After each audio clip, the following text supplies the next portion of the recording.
Isa ba kayo na nagkaproblema tungkol sa tranana ninyo na merong gustong magbigay sa inyo ng pailaw, kaso lang ay hindi sila pwede makapagbigay sa inyo kasi unable, something went wrong. So ganyan din ang problema ninyo katulad sa akin. Nangyari na yan sa akin kaya ang ginawa ko ay nag-report lang ako a problem kay Meta at after 5 days ay pwede na silang makapagbigay sa akin ng mga tranana. Kaya panoorin ninyo ito hanggang sa dulo para maintindihan ninyo. I-share ko sa inyo kung paano ko siya ginawa. So tara na guys, tuturo ko sa inyo. Click tatlong bar sa taas, professional dashboard.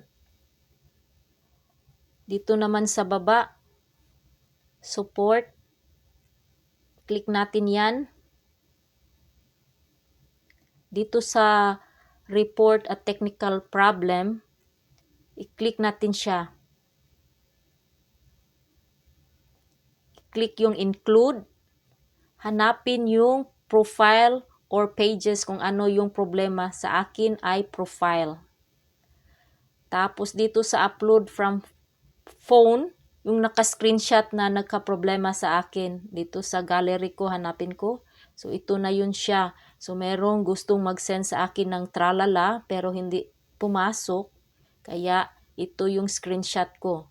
Dito naman sa describe the issue, ito yun ang example lang na letter na ginawa ko guys. So kayo na ang bahala mag-describe sa problema ninyo.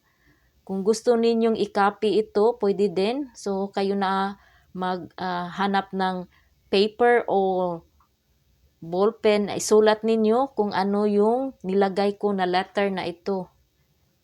So, example lang ito.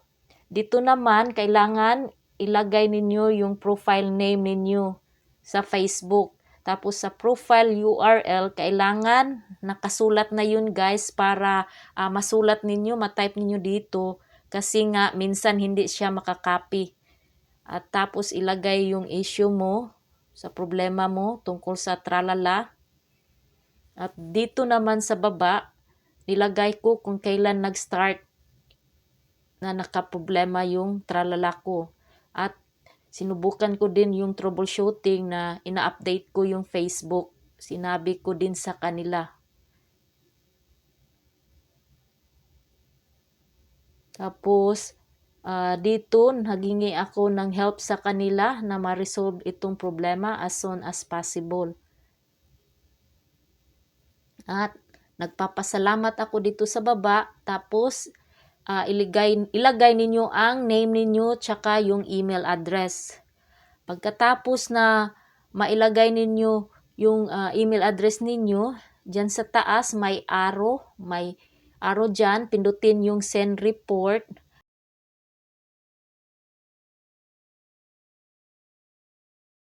Ayan, napanood na ninyo ang buong video kung paano ko siya na resolve na nagkaroon na akong tranana after 5 days. Kaya ano pa ang hinihintay ninyo? I-share nyo na yung video na ito para naman tayo makatulong sa iba na gusto din na makatanggap ng tranana dyan at pailaw para namang magliwanag yung mga bahay nila. Kaya good luck everyone!